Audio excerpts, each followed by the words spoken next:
Good morning everyone. In the last video we have discussed valence shell electron pair repulsion theory. According to one of its postulates, lone pair repulsions are maximum as compared to lone pair bond pair as compared to bond pair.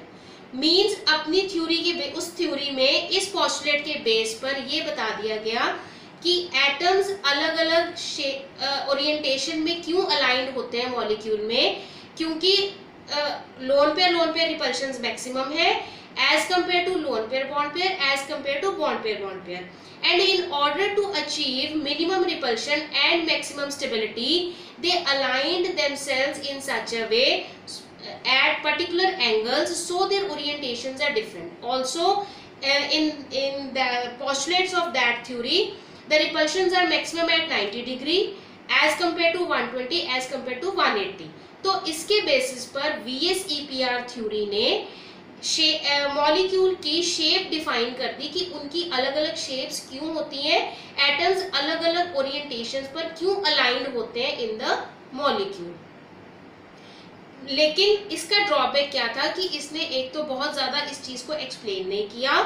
Secondly VSEPR was able to give the shape of the molecules of the simple molecules, shape of simple molecules only.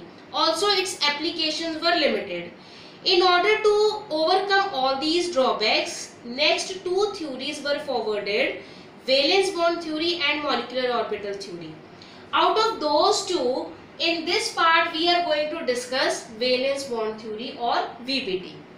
Now this VBT, that is valence bond theory, it is based on the concept of orbitals, means atomic orbitals, and their overlap, because the orbitals they contain electrons and those electrons they interact during the bond formation. Hence it is based on the overlapping of those orbitals, electronic configuration of the elements and stability of the molecule. Now here are some assumptions of this theory. The first is atoms do not lose their identity even after bond formation.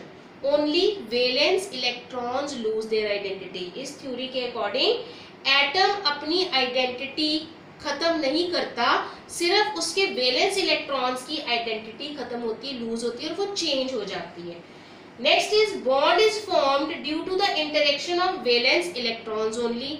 ये तो हम starting से यही कर रहे हैं कि जो बॉन्ड बनता है वो वैलेंस इलेक्ट्रॉन्स की इंटरेक्शन से ही बनता है. So this was the assumption of this theory also.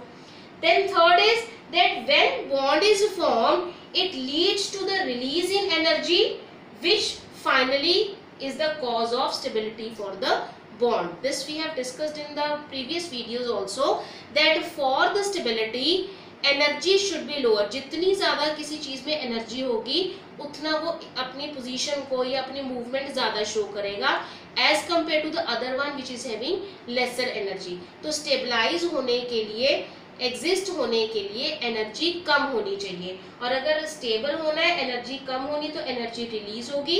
इसका मतलब जब बॉन्ड बनेगा then energy is released and which leads to the stability of the bond for its existence.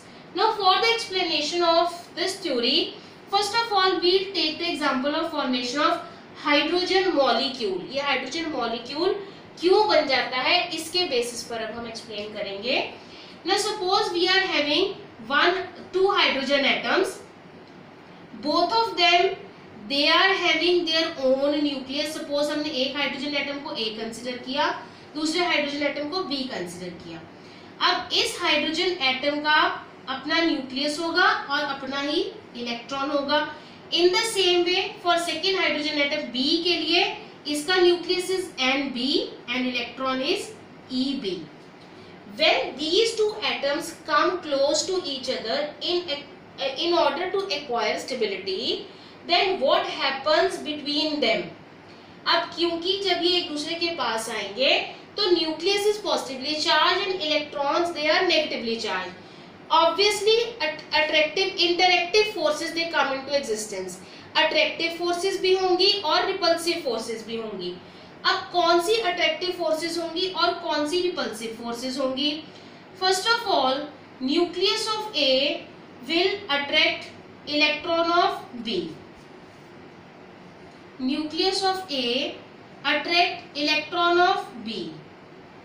Second, nucleus of B will attract electron of A. Next, अगर ये इसको attract कर रहा है, ये इसको अट्रैक्ट कर रहा है, तो ये अपने इलेक्ट्रॉन को भी अट्रैक्ट कर रहा है.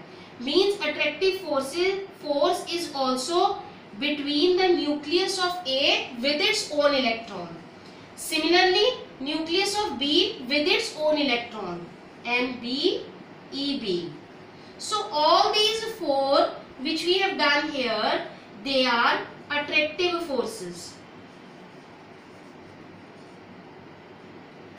चार अट्रैक्ट करने वाली फोर्सेस एग्जिस्टेंस में आ गई जब दो एटम्स एक दूसरे के नजदीक आए for the formation of bond.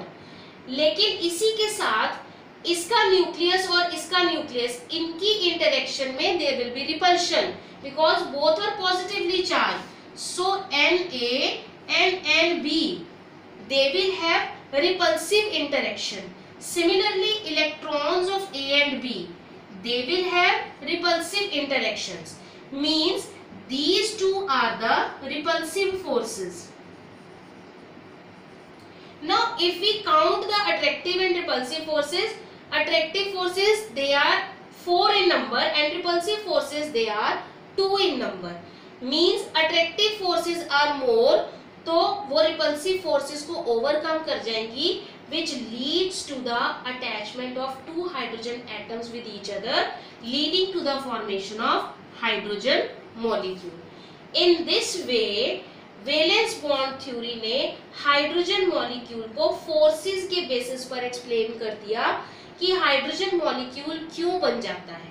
In the same way if we do the interactive forces between helium molecule He2 molecule, we know that helium molecule नहीं बनता. अब तक हम ये कहते हैं कि हीलियम मॉलिक्यूल क्यों नहीं बनता, क्योंकि इसकी बाहर वाली शेल कंप्लीट होती है, इसे बॉन्ड बनाने की जरूरत ही नहीं है, इसलिए He2 नहीं बनेगा. लेकिन इसको हम इसी के बेसिस पर भी एक्सप्लेन कर सकते हैं. So in this way valence bond theory ने फोर्सेस के बेसिस पर ये एक्सप्लेन कर दिया कि हाइड्रोजन मॉलिक्यूल क्यों बन जाता है और हीलियम मॉलिक्यूल क्यों नहीं बन सकता. Thank you.